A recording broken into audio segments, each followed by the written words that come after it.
Good afternoon, everyone. Welcome to Sketch Talks. We'll be starting in a couple of minutes.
Okay, can everybody hear me? Thumbs up if you can hear me. Excellent. I think it's time we can get started. Okay. So good afternoon, everyone, and thank you for joining us for our first Sketch Talks of 2022. My name is Paulina O'Keefe. Anthony and I am the current executive director at Sketch Working Arts, as well as your moderator for today. As a mental health and wellness advocate, I'm super excited about today's topic and how we can explore together the benefits of championing well-being in the workplace, not only as a means for increased employee retention, but to shift into an overall better work culture moving for everyone. I would like to start with a land acknowledgement. As I said, my name is Paulina O'Keefe Anthony, and I am of mixed Afro-diasporic descent, the daughter of immigrant settlers who came to this land. I was born, raised, and work at Sketch, which acknowledges the unceded and traditional territories of the Anishinaabe in Takaranto, covered by Treaty 13, which has been stewarded since time immemorial to this very day by the Haudenosaunee, Ojibwe, Wendat, Petun, Seneca, Chippewa, and Mississaugas of the New Credit more recently. We are learning that this acknowledgement includes respecting Indigenous nationhood and lands, as well as the traditional laws, governance, and treaties standing for their protection. I want to acknowledge that colonial and systemic violence continues to negatively impact many people, including Two-Spirit, trans, LGBTQ+, Black, people of color, and Indigenous peoples, as we've seen in many forms across Canada. So as we learn and grow in our relationship to the people and physical presence of this space, I would invite you all to take a moment to reflect on your own connection to this land, what that means, and how you can reciprocally learn and make efforts towards its continued improvement, caretaking, and stewardship, as well as how to care for those who are on the front lines fighting to protect and continue to keep care of this land. Thank you. Before we begin, I would like to send a special thank you to Blundstone Boots for 20 years of supporting Sketch. We do have a draw for a chance to win a free pair of boots, but that will happen at the end of this event, and you must be present at the end of the event to be eligible, so do stick around to the very end. We're now going to record this event. It's being recorded for guests that could not attend today. So if you would like to remain anonymous, please feel free to turn off your camera. And I want to begin by allowing this stellar panel to introduce themselves to you, as we have some incredible voices with us here today. Let's start with you, Faye. Tell us a little bit about yourself and introduce yourself for the people. Thanks, Paulina. Good afternoon. Good morning, everyone. My name is Faye Pang, and I'm the country manager for Xero in Canada, Xero. Xero is a cloud-based accounting software that was founded in New Zealand just over 15 years ago. But the reason I'm on this panel today is, as an organization, it's one that is really committed to well-being. One of our core values is #human, and human in all of its messiness and all of its glory. And so, yeah, just really excited to be here and excited to get into the conversation with my fellow panelists. Thank you. Let's pass it over to Stephanie.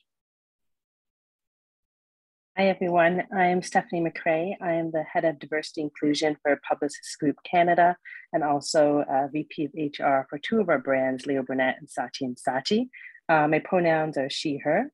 And today, this topic is really important to me, something that I value throughout my career, but we've done a lot of work on mental health and wellness, especially during this time at Publicis Groupe Canada. So happy to be here and be part of the conversation. Happy to have you, Stephanie. Denis? I'm Denis Trottier. I'm the Chief Mental Health Officer for KPMG in Canada. My pronouns are he, him. I've been working in this space for over 5 years now. Prior to that, being an auditor, I rarely got hugs. Great audit, Denis. Come on back and audit us on Monday. But in this space where part of my role is just to be a listening ear and encourage people to access resources and to see them on the path to recovery is extremely humbling. So glad to be here with you guys today to share some tips, tools, free programs, and so on. So lovely to have you on this panel. And last but not least, Hamza. Thank you so much, Paulina. My name is Hamza Khan. My pronouns are he, him. I'm a speaker, author, and educator, and also the co-founder of a soft skills training company called Skills Camp. And I'm really thrilled to be here with all of you today. And we are thrilled to have you. So let's start with our icebreaker question, because I think this is a nice segue into the topic of well-being and mental health and wellness. When you're stressed at work, let's say from long meetings or missed targets or late reports, what do you personally like to do to de-stress and care for your own mental health and well-being? And maybe we'll start backwards. So we'll start with you, Hamza. What's Sounds your de-stress? Good. I would describe myself as a semi-pro amateur gamer. I enjoy dabbling in video games.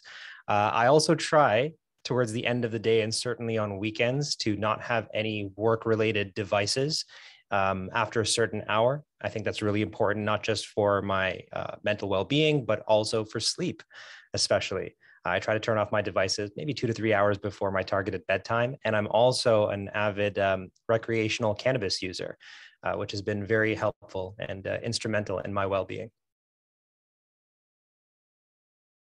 Thank you. It's awesome. Faye?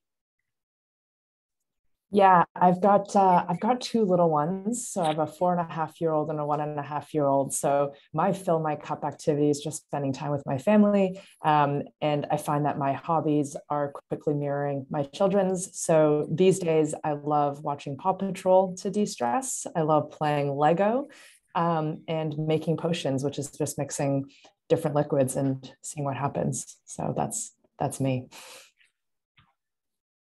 Beautiful. Denis, how about you?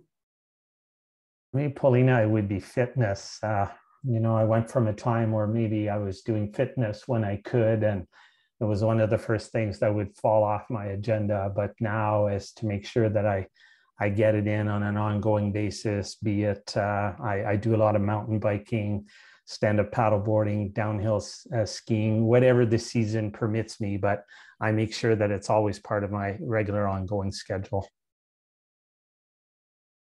Beautiful. Fitness is so key. And Stephanie, what's your de-stress go-to? Similar to Faye, I have 2 little ones as well, a 3-year-old and a 7-year-old. So sometimes, yes, there is some Paw Patrol involved, but truly, I do love to unplug when things are getting a little bit too much. I started during the pandemic doing adult coloring books, which works well when you have kids because they can join in with you, or just going for a walk. Journaling I find really helpful too, and I always have my Apple iTunes kind of playlist going and just kind of zenning out through the day, trying to keep it zen.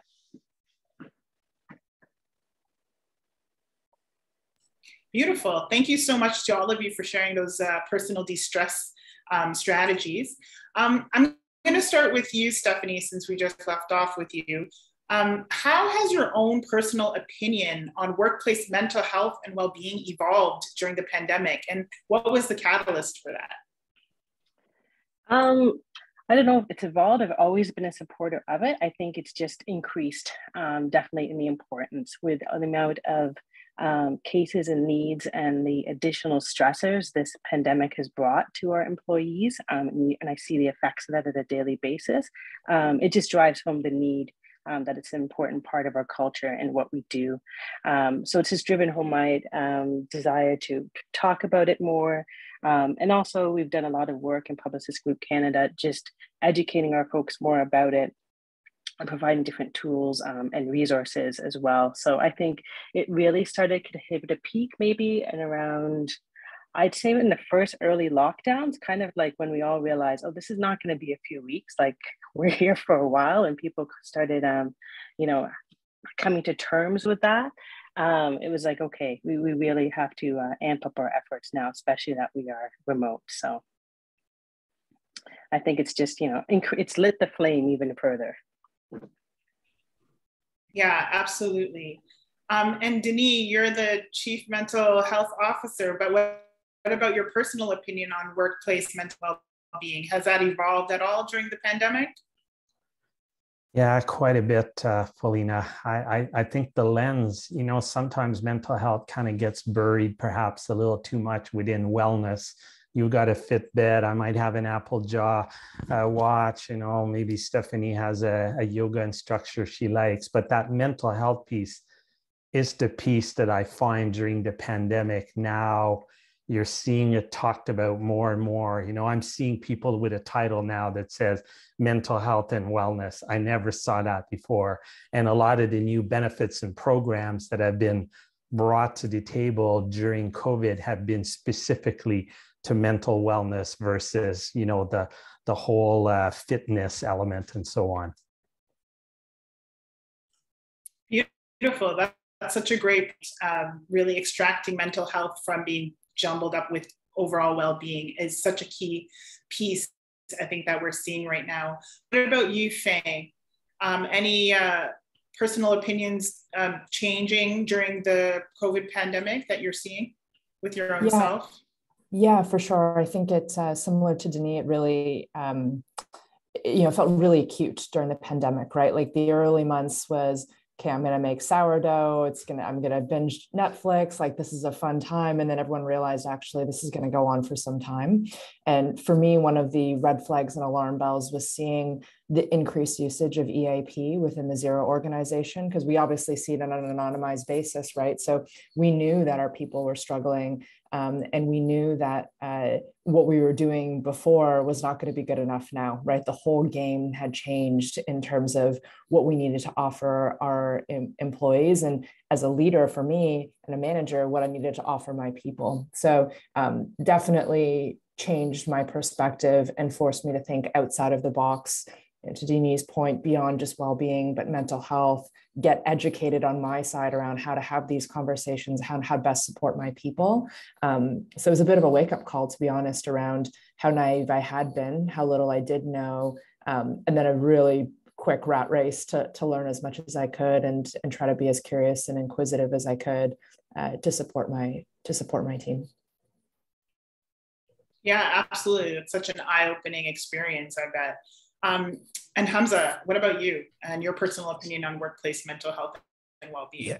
Yeah. I mean, I wholeheartedly echo all of the sentiments that have been shared by my fellow panelists over here. Very eye-opening stuff, especially in light of what Denis said earlier, how there are now positions that are dedicated to mental well-being in the workplace. And so the evolution of mental well-being in the workplace is still relatively new. I think I'm old enough to remember a time when it wasn't even a consideration.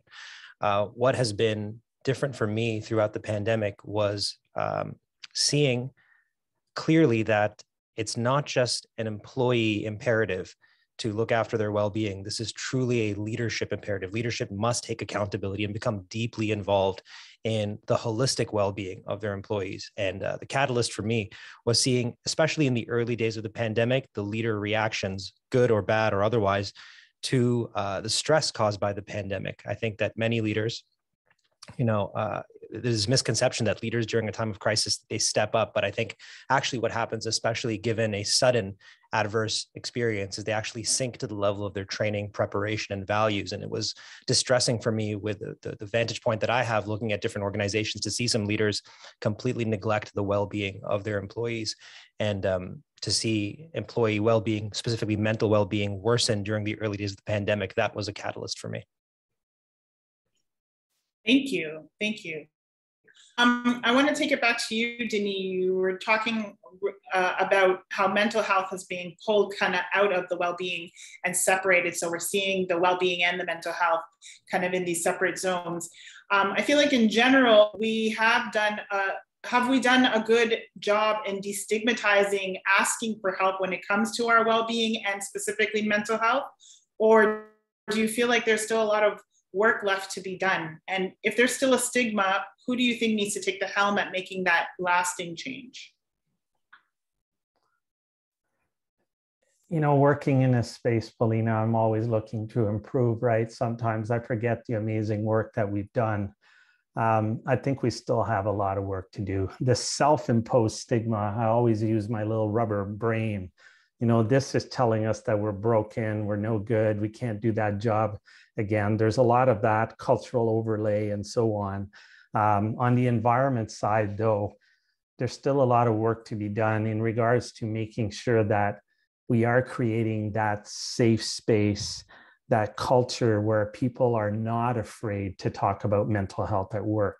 So when we never see it on the agenda and so on, and it's never a topic, it sends that message, right? That you can't talk about that at work. Like Hamza said, it's a two-way street. You know, the leaders have to be not afraid to put this on the agenda. And it doesn't have to be in the language like who's suffering from a mental illness. We would never do that in the workplace, but as simple as saying, who are running too hot?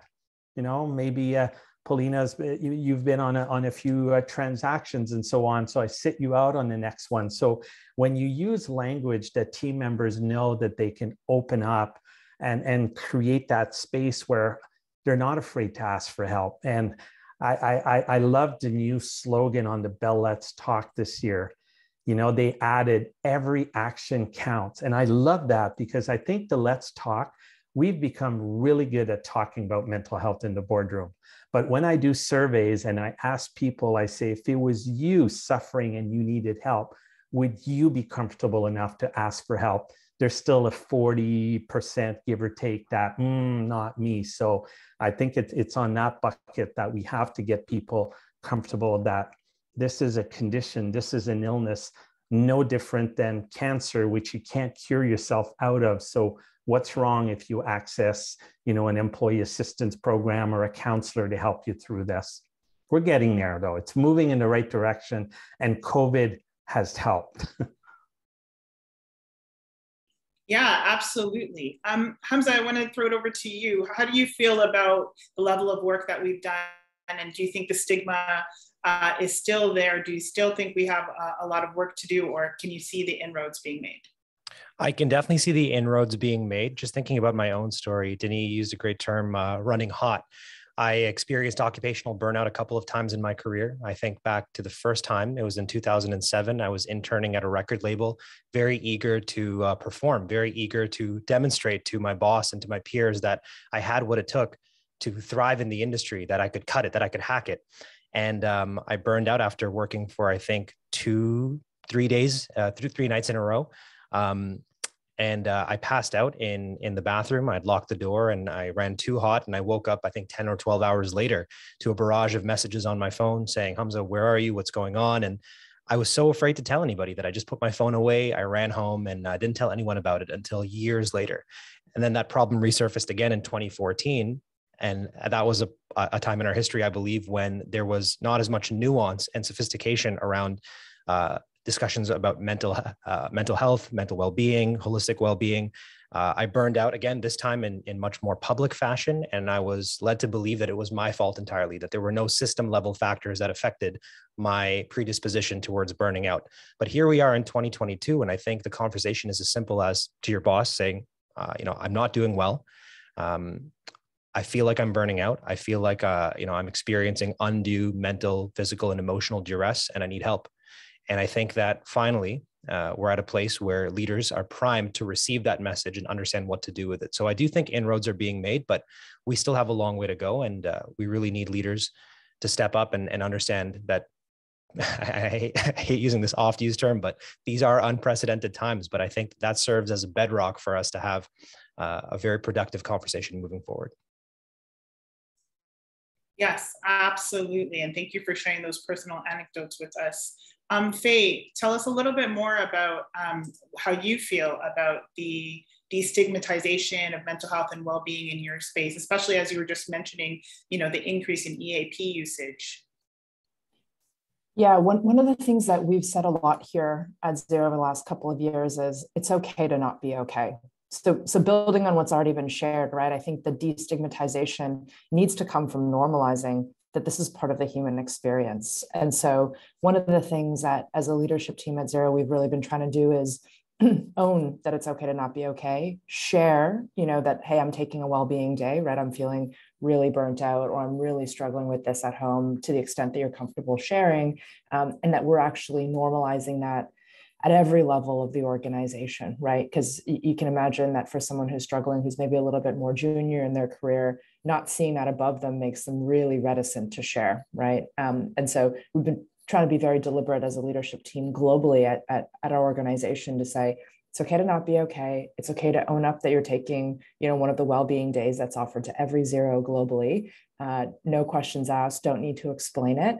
And we've gotten good feedback of, hey, it's actually really encouraging to see senior leaders take a well-being day and know that that's okay, and know that that's normal here. So I think the modeling piece is really important as well, in addition to what Denis and Hamza have already touched on, is how do we as senior leaders within our organizations actually demonstrate to our people that this is normal and part of who we are.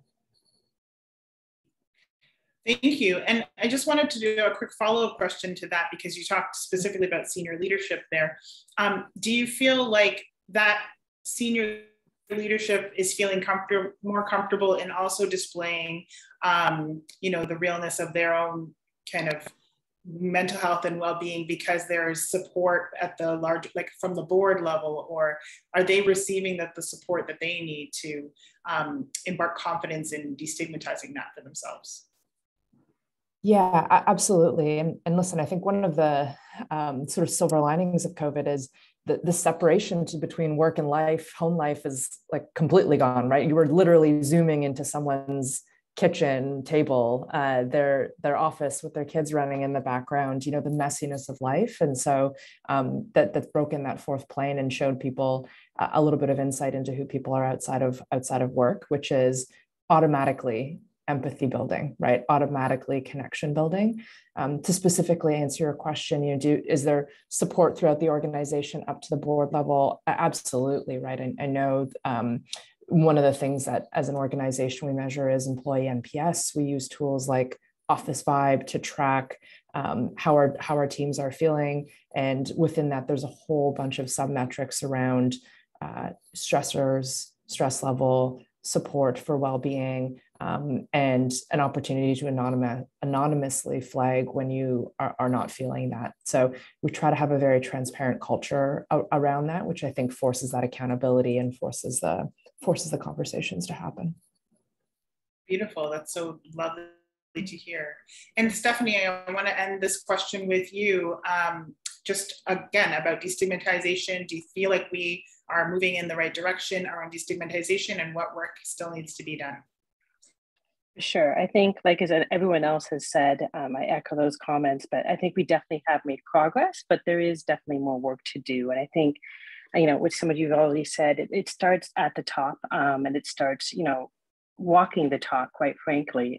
So a lot of what we have done is, we provided education sessions, we brought in guest speakers and so forth, but really cognizant on those events to have senior leaders like facilitate those discussions. And even at some points we've had internal panels of senior folks, talking about their mental health, mental wellness journeys. And I think just the power of sharing your personal stories really, people, you know, especially junior employees listening, and they're like, wow, like, okay, if, you know, the CEO or president of the company is saying this, then sure, then I could take my wellness day or whatever too. And then we've just also trying to empower our, you know, managers within the organization to say that if you notice someone is struggling, and I think Denis, you said running too hot, I said to say, hey, you know what, you did a fantastic job on that project. Like, just log off tomorrow. Like, don't bother logging in.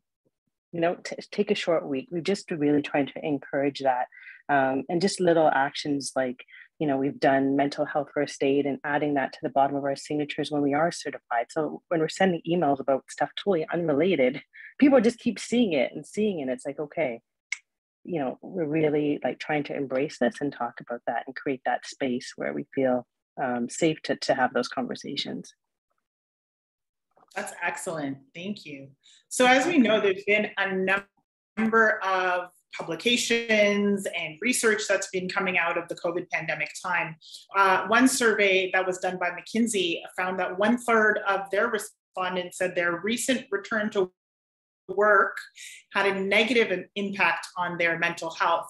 And almost half of those who have not yet returned anticipate negative mental health impacts. Why do you think returning to work, which is in the sense a way back to the old normal, induces so much stress in folks? And maybe we'll start with you, Faye. Yeah, I mean, let's face it, like commuting is not fun for a lot of folks, right? So just off the bat, starting the day and needing to travel into work has been an increased stressor. I can speak from my own personal experience, and I know in talking to other parents, one of the great things about COVID and working at home has been I can maximize my kid time in the morning and then just walk 20 seconds up to my desk and not feel like I'm losing that time in the morning. So that's one piece. Another thing we know from our surveys is just this dynamic notion of COVID, you know, do I wear a mask? Do I not? Like, what's the case rate? All of this additional mental calculus that you need to do just to go into a physical space with other people is draining, right? Is stressful and adds to that. And in fact, one of the things that we did as we started to come back into the office was just practicing sessions and being very open and honest about, are we going to hug one another? How are we going to signal to other people if I'm comfortable with you coming into my space, right? There are all these things that we had to almost like relearn how to get back into society. And it's really stressful for a lot of people. It continues to be stressful for a lot of people. Yeah, that's a really great point. Denis, how about you? What do you think is inducing the stress of returning back to work or the normal of work? I think part of the challenge on this one is that, you know, let's be honest, there's a lot of parts of the old normal that we all like and that we miss. But in my view, the old normal, we're not going back to it. It's gone. You know, 2 years or more than 2 years now, there's been a lot of change. If I look at my own organization, we've probably hired over 2,000 people in the last 2 years. So, you know, some of the folks who used to work here are no longer there. So, and individually, we're all in a different boat. I might have had a caretaker, you know, family member helping me with kids prior. Now, unfortunately, due to COVID losses and so on, we don't have that. So, you know, there's that whole element of the going back, mask, no mask, public transit, booking your desk space, who's going to be there anyway. So it's we're creatures of habit where for the most part, managing change we don't like. Here, there's been a lot of change and there's an added uncertainty of not knowing what you're going back to. Even in my own organization, to give you an example, we've got this new concept of neighborhoods. Sounds really interesting where, you know, you can make new friends and meet different people. But what do you mean I don't really have an assigned desk or an office anymore? So little things like that can be huge stressors. But I think to reduce it is to make sure that the return to work is not forced. You know, we're all so strapped for talent that there is room, and you need to amend your structure to make room for everyone. If I want to work for my KPMG Ottawa office, but I want to be sitting in Northern Ontario, I need to be able to accommodate that so that I've got, you know, a team that's really engaged and that they can when they need to come on site, hop on a plane, and be there face to face. It's created some opportunities to think differently, to look at things differently, but that alone too, until the dust settles and we're learning as we go along, right? That there is no clear roadmap because we're all trying to figure out that roadmap. But when we listen to our teams and twitch it as we go along, we're in this together, and I think we're going to come out much stronger.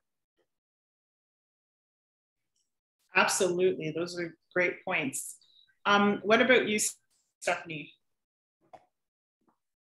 Yeah, I'd agree with what Faye and Denis said.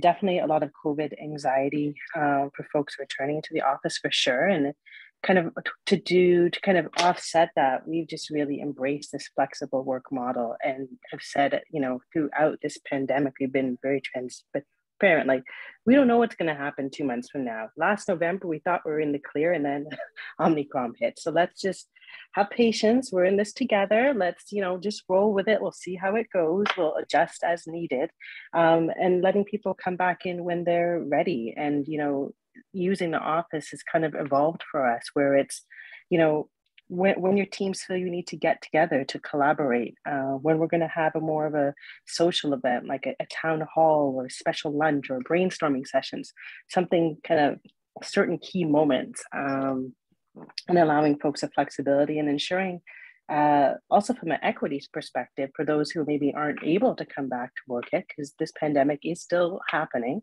and there are folks who have, you know, high risk folks at home, that we have the technology in the office to make sure that they are still included in things when we are in the office. So just, you know, the hybrid meetings capabilities, and making sure that just because someone is not walking the halls anymore, it doesn't mean they're not doing the work.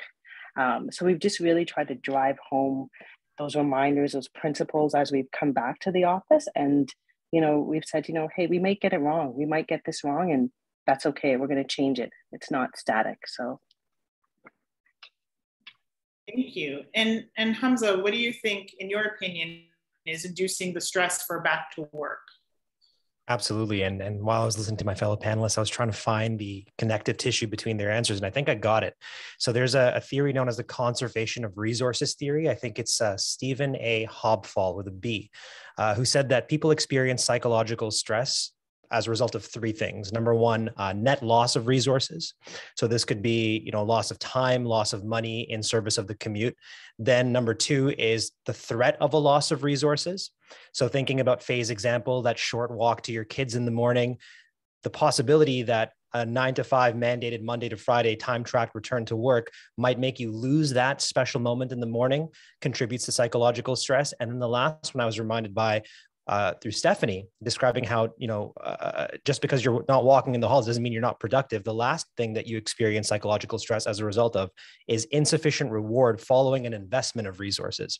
So a great example in the news right now. And I feel bad because I feel like I'm taking pot shots at them, but I think it might be deserved. So Goldman Sachs, their CEO, David Solomon, has said for the last 2 years, congratulations, we're posting record profits. We're doing really well. You can all work remotely as knowledge workers, no problem. But then as soon as the lockdowns lifted, insisting on a Monday to Friday, 9 to 5 time track, tyrannical mandated return to work. And from what I understand, only 50% of the employees have showed up. And especially the younger cadre of workers are threatening to leave. They're looking elsewhere. You know, it's bad when the finance bros are revolting, right? Absolutely. And that's a perfect segue into talking about the Great Resignation, which is an ongoing economic trend in which employees are voluntarily resigning from their jobs en masse beginning in early 2021. Low wages and job dissatisfaction also play a part, but there's no question that the pandemic has made workers prioritize their own well-being and decide to move on. So can you share a story of an implemented strategy from your own organization or from another organization you know of that has so far been successful actually in prioritizing and improving well-being in the workplace? And in your opinion, what specifically is the key to that success? And we can start maybe with Denis on this one, being the Chief Mental Health Officer there. I think on this one, Paulina, it's truly having a strategy is what's worked in our case. I see too many organizations where it's, I call it the mental health parade. Oh, it's mental health week. Oh, it's mental health month. Oh, it's Bell Let's Talk. And then the rest of the year, they go silent. You know, that's not a strategy. I mean, employee family assistance program has been a model that's been challenged even pre-COVID. During COVID, we've noticed the holes in it. Like, why is there no diversity, as an example? Why do I get the white male from Northern Ontario who happens to be on call if I want a Black counselor, or if I want an Asian young female counselor? Simple things like that. Or why doesn't it have ongoing care? You know, Faye has found a counselor through her EFAP and has gotten to know this counselor, but after X visits, they're on the streets. So there's little things like this, Paulina, that having a strategy where our strategy is simple, the one I'm using, it's awareness, training, and support. The awareness is all the stuff like Mental Health Week, all the stuff that many organizations are doing. The training is more formalized. Some of my fellow panelists have talked about mental health first aid, posting that on the bottom of their email. That's a good tip. Thank you. I've got to start doing that. And then the support side is benefits. Have the benefits been updated where your universities, this is a good example, not to pick on them. Hamza, you picked on Goldman Sachs, I'll pick on universities. They've done a really good job at getting our kids to open up and ask for help, but then there's no help. They never clearly defined that universities will never be in the counseling business because there's a shortage of counselors, right? So you have to make sure in your strategy that if you're opening up, creating an environment so people are not afraid to ask for help, that the supports are there, that you've trained your people through perhaps mental health first aid so they're comfortable with the language, what not to say, what to say. One of my biggest sources of joy, Paulina, when I'm helping clients and friends of our firm is I go, take your mouse while I have you, and I want you to find your mental health benefits, and I watch, and then the F-bombs start coming out. People can't find even what they have. Why is there not a button that says mental health at every company on the home screen so that when you're in distress, 2 clicks away, you can find whatever you have, right? And despite the size, there's so many free things that people can put in that awareness side so that they can draw upon it.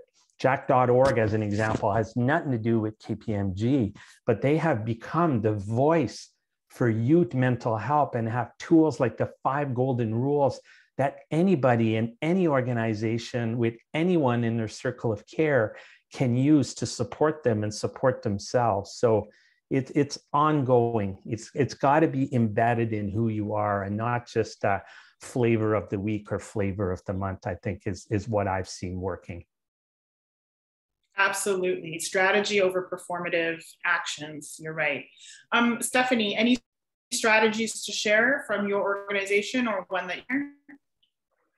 Yeah, I mean, I think what we've done the last couple of years is really focused. We've done a lot of work on inclusion, a lot of work on wellness. And we have, you know, kind of pillars and mandates under each of those to work at that. But I think, as Denis said, we've tackled it from, the pure structural benefits of looking at, okay, what is the benefit offering for mental health? And we've increased that significantly to like $5,000 per employee per year for any type of mental health professional they want to visit. And it's included for dependents on their plan as well. And then looking at just making sure the education piece is consistent. It's not just, at Bell Let's Talk Day or Mental Health Awareness Week, which was last week, I believe.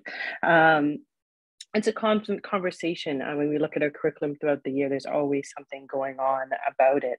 And just also the other piece we talk about, and then I mentioned before, just returning to office and having that kind of well-being mindset is part of this, because we talked about from day one of this, okay, health and safety is a priority, and really just trying to follow that through as we continue to progress the ebbs and flows of this pandemic. Absolutely. Hamza, any strategies, tools, resources you'd like to share with us? Maybe not a strategy, but perhaps it could be. But this is a tactic that I've seen effective leaders practice during the pandemic. They've tightened their feedback loops with their staff. So they went from having, quarterly, if any, one-to-ones with their staff to doing it weekly or bi-weekly.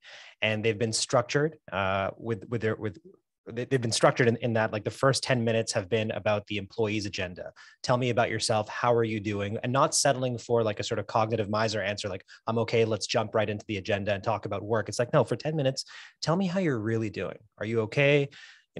How's your family? Are you sleeping well? Sort of broad well-being focused questions. Then the middle 10 is about the leader's agenda. And then the final 10 minutes are future focused.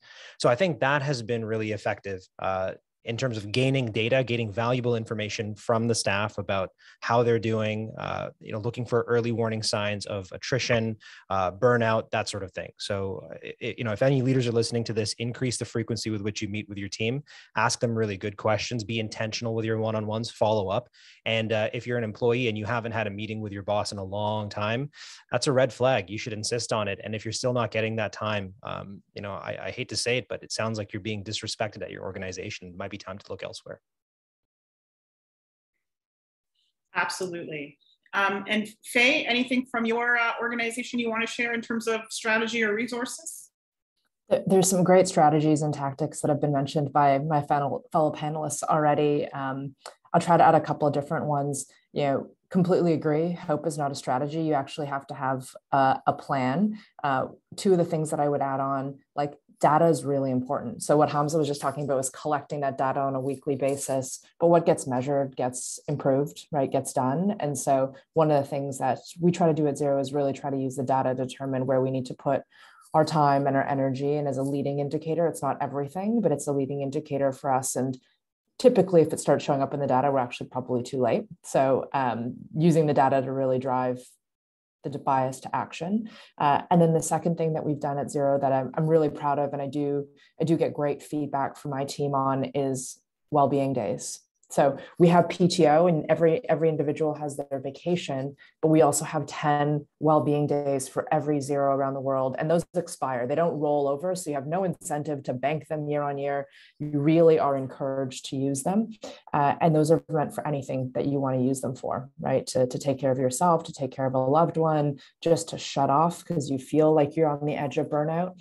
And that's something that we've implemented recently that's been really successful. The layer that I've added with my team this year is team well-being days, right? So actually adding incremental to that, a day a quarter where we're taking off as an entire team, because part of the feedback we were getting was, love the well-being days, but when I take off on a Friday, my team is still working, the Slacks are still coming in, the meetings are still getting booked, I actually get anxiety. And now I've got to do 5 days of work in 4, and it's more stressful for me. So we're trying to add an additional layer as well, just again, not to presume we know what our team's going to need to refill their cup and recharge, but to give them that space and that permissibility to take that time. And again, just to normalize, like, we all need time to reset and to take care of ourselves. That's a fantastic strategy. I really love the team well-being days. It's true.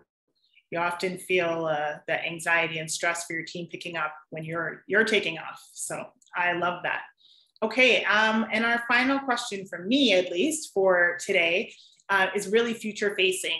Now that many well-being programs are in place for both small and large businesses during these unprecedented times, as we're calling them, how do we keep employers focused on staff mental health post-pandemic? So as we move into an endemic and then hopefully an end of COVID, how are we going to keep employers focused on mental health? And how do we make sure these programs aren't cut the next time a company has a bad quarter? And maybe we'll start off this last round with you, Hamza, and then we'll continue on. Okay, yeah, wow. Let me just say that this has been a very refreshing conversation. I've had glimpses of conversations like this throughout the pandemic, but I feel like this feels right to me. This feels like we're on the brink of something. So keep this conversation going. Replicate this conversation in your workplaces. Have this conversation with your friends, family, employers. illuminate better workplaces, shine a spotlight on workplaces that are putting people first, enlighten employees about leaders in workplaces that truly care about them, that see them as people first, and then let the chips fall where they may. I think the competition for top talent won't be won with money, no matter how much Goldman Sachs, sorry if anybody here represents Goldman Sachs, but no matter how much Goldman Sachs waves in front of you, the dollars won't matter in the face of purpose, in the face of well-being. And I think the war for, I hate using that term, the competition for talent will be won through, as absurd as this might sound, like care, compassion, and heck, love. Yeah, beautiful. Denis, what about you?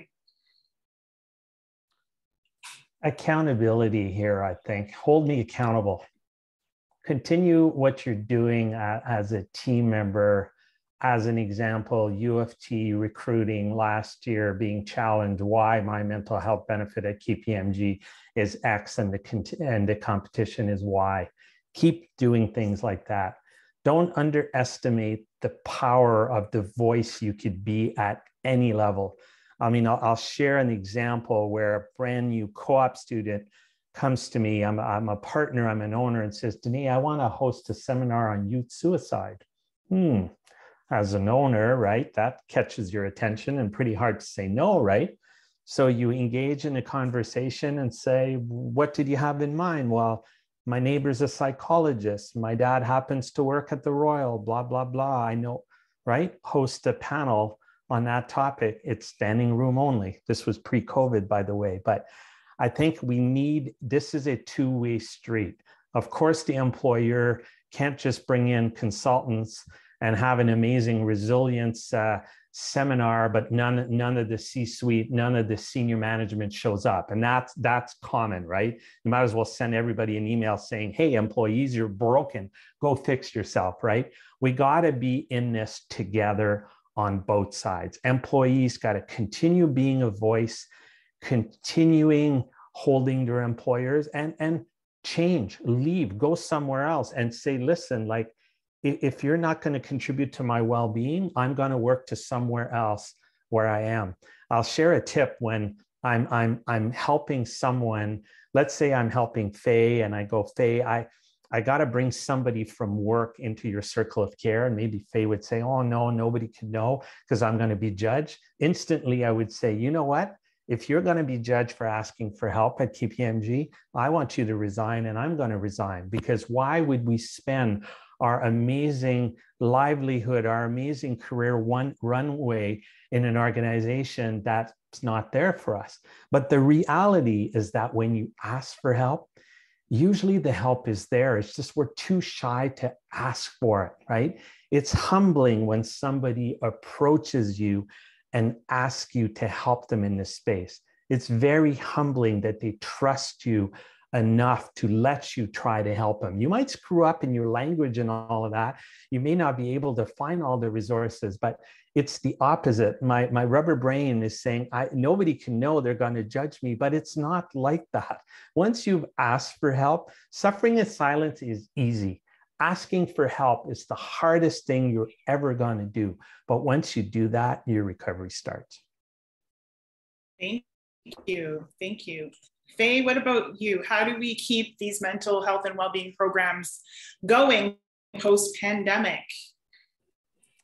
Denis, I wish I had a prop too. I'm feeling lost at the moment. But listen, I think the accountability piece is really key. Let's be honest, it's a total candidates market. So if you're not getting supported by your manager, your team, your employer, like, there are companies out there that are being really supportive in this space and doing innovative envelope pushing things. And we all deserve to work in that environment, right? So 100% agree with what's been said there. And listen, this is the new normal. There's no going back. The expectation and, frankly, what employees are entitled to as part of the work experience has fundamentally shifted in the last 2 years. And I don't want to go back, and I don't think we should go back. So we need to continue to push the envelope and continue, if the ultimate end game is employee satisfaction and productivity to get to better outputs for an organization or a business, then we cannot ignore that mental health and well-being are two core fundamental elements of that, right? That the data is pretty unequivocal in that space. So yeah, I'm just honestly really optimistic. The last 2 years have been really difficult, but I do think that they've served a very important purpose in being a catalyst for, fundamentally revolutionizing how we think about, what the workplace ought to do and provide its employees. Thank you. And quickly, Stephanie, before we get to our audience questions, how do you think that we keep these programs together post-pandemic? Sure. I think like a lot of my fellow panelists have kind of said a lot of those things already, but really at this point, we're not going back. It's the cost of entry. So many times you're interviewing folks, it's one of their key questions they ask. And I think it was Hamza who said, there's folks who've left the organization, this great resignation period. We've had so many people, we call them boomerangs, come back because they're like, oh, they didn't treat me well. Oh, I was working too hard. Oh, they didn't care when I was going through this. I think it's just needed now. And at Leo Burnett, the founder of Leo Burnett said, what's good for business is good for people. That's the case.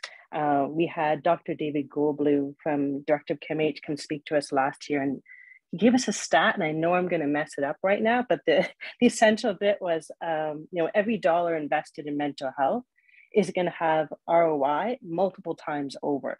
So I think even just from a business financial perspective, it's going to pay off in spades, not just culture and employee engagement, but it will convert to financial results as well. So I think it's just going to continue on, and yeah, we're not going back. We're just going to go forward now. So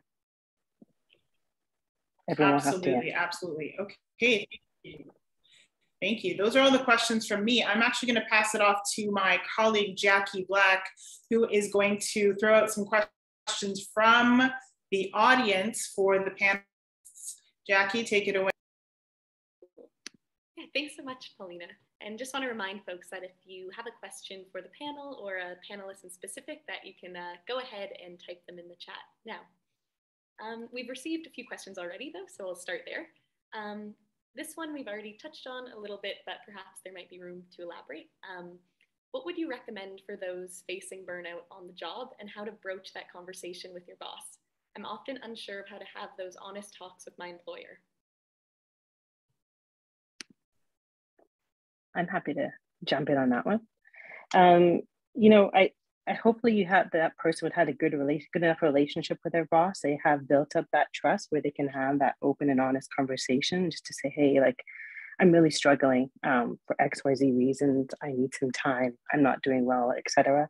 If they don't feel comfortable, it could be reaching out to someone on their HR kind of talent team to talk them through confidentially about how to do that. And, if they're not comfortable, for whatever reason, I know I've had those conversations on behalf of them with their managers and to get them the time they need. So I just, they're not alone. Find someone you trust within the organization to talk to if you can't do it yourself, and make sure you get that help and time to recharge. Nice. Does anybody else want to answer that question? I can just quickly add to what Stephanie said over there. So, and this actually draws from some language that Faye used, which is this is a candidate's market. So if you find yourself in a situation where your employer is not taking accountability for the upstream factors that they're perpetuating that are causing downstream burnout, because this is where the burnout conversation is going next. I think that we're now awakening to this idea that no matter how much self-care we engage in, it won't prevent you from experiencing the adverse effects of a toxic workplace, a lack of recognition, insufficient compensation, et cetera, et cetera. So unless your leaders are willing to take accountability and have those intentional conversations with you, be vulnerable, listen, and then make direct change, it's okay for you to leave your organization and go where you will be respected and treated like a human first. Know that you, I think, yeah, I love that phrase. This is a candidate's market, and I think it's going to be this way for a long time. Yeah, absolutely. And I think that's a good reminder for employers who are looking to know what to keep in mind when we're addressing mental health in the workplace, that folks do have options, and it seems we're in a market where they're exercising those options. Jackie, are there any other questions from the audience? Yeah, someone wrote, who are your wellness heroes in your company or out in the world doing amazing work? Big question. Wellness heroes, that's a good one to kind of end off on. Does anybody have one?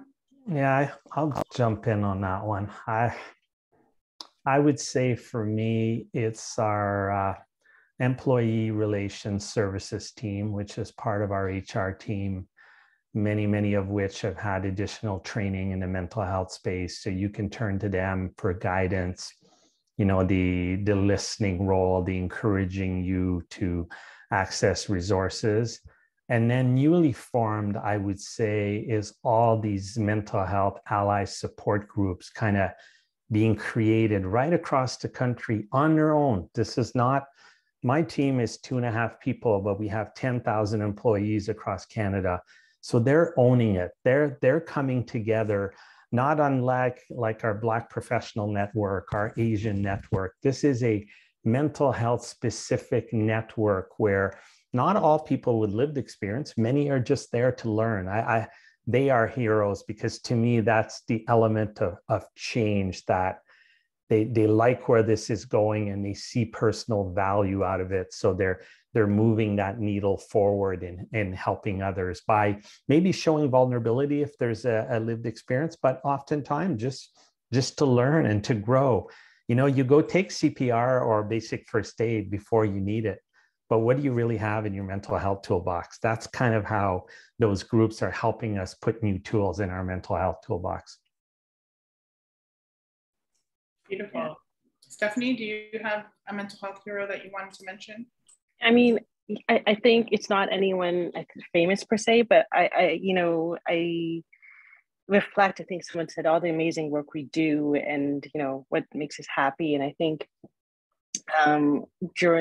before in December, we had a large staff party, and there was an employee who was struggling some month ago with some mental health illness, and he was really hesitant to reach out, and we got him help. And, you know, we saw him at the party, and he just kind of ran over and embraced our whole talent team. He was like, thank you so much. Thank you.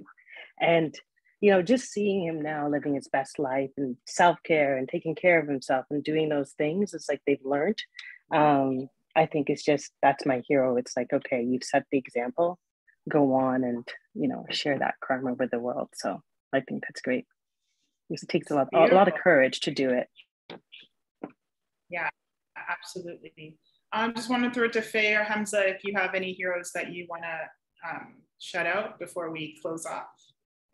Yeah, I'll just quickly add to what Stephanie was saying. I think there's so many examples at Xero where we've had, I won't name names, but people be really open, honest, and vulnerable about their own struggle and journey with mental health and more broadly well-being, sharing examples on Slack channels, being in a full team stand-up with 150 other people and saying, I suffer, from anxiety, right? And this is how that manifests, and here's how I've dealt with it. Anytime someone has the courage and the bravery to step out and into the light like that, it does that little bit to just destigmatize, normalize, and have the conversation. So those are my heroes.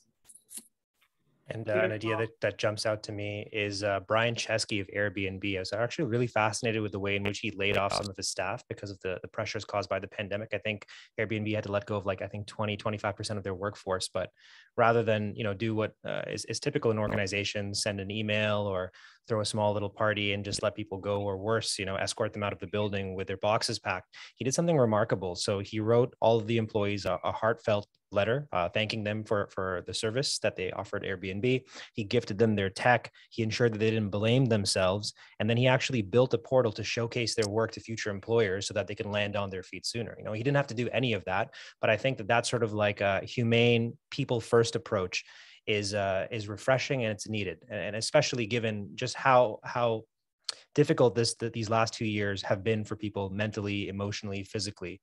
A delicate, love-based approach, I think, is something that I would like to see more of. And that's a hero that I've been watching closely. Beautiful, yeah. And I'd like to throw in my own hero, which is Jillian Stein, the CEO of Henry's Canada, who just recently came out last year, December, as bipolar, and in a very, very public fashion. So just seeing that kind of candid honesty and vulnerability from a very senior level person is huge. So I just want to thank you, Denis, Stephanie, Faye, and Hamza. Thank you for being part of our panel today. Thanks to the Sketch team for putting this all together. Special thanks to Dale for coordinating the event, Craig for the tech support, and of course, Jackie for being our excellent audience question curator. If you don't already know, Sketch is celebrating our 25th anniversary all year round with a number of celebrations, the first being our Sketch block party on June 18th at our 180 Shaw Street location. So look out for an invitation in your inbox soon.